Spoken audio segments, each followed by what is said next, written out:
Some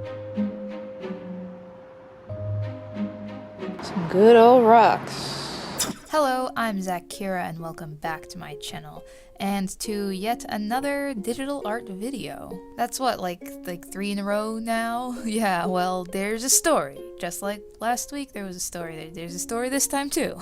So I've been having some camera troubles recently. I think I've mentioned this in a much older video, but I have always used this old smartphone as my camera because it had a very, very nice camera, if I do say so myself, which my current phone does not. But a little while ago, that old boy retired. Yeah. Thankfully, I still had my webcam, so I was able to shoot some footage for a couple of videos, but that webcam is kind of a pain to use as my main camera because of its shape, and the fact that it has to be plugged into my computer at all times, and it has zero image stabilization whatsoever, so trying to take any kind of footage while holding the thing was pretty much impossible with my shaky hands. So it was finally time to get an actual camera. And I just got it actually, and I've been having a lot of fun, a little too much fun, just like screwing around with the zoom and taking really up close pictures and videos of things I can't normally get close to. Gotta love rocks. Oh snap. I've never actually owned an optical zoom camera before. Okay, I'm allowed to be childlishly excited. And this means that I can now do proper traditional art videos again. Yay! Well, I still haven't totally figured out how I'm going to rig my tripod to face the thing towards directly downwards at my desk.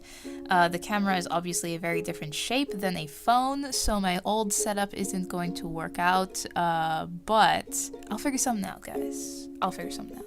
For today's video though, we just got yet another random speed paint and chat video. Plus, I do have some new original music, so stay tuned for that. But right now, let's talk a bit about this illustration. So this drawing was the result of me finally actually looking through my downloaded photo reference folder. I, like many artists, often find images online that I think, that might be useful as reference in an illustration. So I go ahead and download it and then never actually look at it again. It gets just buried in my computer forever. So this time, I started with no idea on what to draw and instead went directly through my photo reference folder and found this picture. And I thought, hey, that's kind of cool. It has an interesting lighting situation and an up close of an eye. So I decided to get inspired by that concept, but not exactly follow the image exactly. Just really take the idea of the angle and the strip of light, but come up with my own face, if you will. I actually even ended up changing the eye color. I originally painted it brown, just like in the photo, but after I felt like, this is pretty much the main focus of the photo, and with the surroundings being so dark already, I figured a lighter eye color would pop some more. And it was actually really fun to paint this way, and by this way, I mean instead of starting with your own concept and possibly finding references to help you, you instead start with a reference and alter it to make it your own. Honestly, I think painting this way was actually easier, and that's probably because it's always a little easier to work off of something than it is to start completely from scratch. And plus, when you start with your own concept, it's nearly impossible to find reference photos that will be exactly what you're looking for. I mean, especially when it comes to lighting and color, you will never find a photo somewhere that's like, hey, that's exactly what I had in my head. So I think painting like this is definitely a nice change of pace if you're someone who primarily does completely original concepts, because it's not really the same thing as a photo study where you're trying to capture a photo's likeliness, but instead you're picking and choosing what you want to keep and what you want to change to create your own original piece. I know it's a pretty common concept, a lot of artists actually work this way, but I rarely find myself personally doing it, so it was a nice change of pace for moi. And if you're curious where I got the photo reference picture, it's from pixabay.com, which is a nice copyright-free stock image website. I think I've mentioned it before in an older video. I like getting most of my reference photos from there so I can download and use them without worrying about like hunting down the photographer. And yeah, so as promised, I have a new Zaccura original beautiful top-notch music song to play for you guys. So I hope y'all enjoy, and I will see you in a bit.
Yeah! So I finally found where the drum loops are in the software. So we got BEATZ! Boy! Still really lost in figuring out like everything. But having fun. Having fun. Let me know what you guys thought of the song, and of course let me know what you thought about the illustration. And let me know, when it comes to using reference in your artwork, do you primarily start with your own concept in your head and then try to find reference to help with things? Or do you tend to find pictures that you like first and then work from there? I'm curious to hear about my fellow artists' workflow. And that'll do it for this video. Thanks so much for watching, I hope you enjoyed it, and if you did, please be sure to give it a thumbs up, and if you haven't already, be sure to subscribe so you don't miss out on upcoming videos. I make new videos every week. And we're actually almost at 600 subscribers, which is awesome! So if you haven't, subscribed, this is, I'd really appreciate it. And if you'd like to follow me on social media, all the links to that are in the description box where you can follow me for regular updates. And until next time, stay awesome, stay inspired, always. See ya!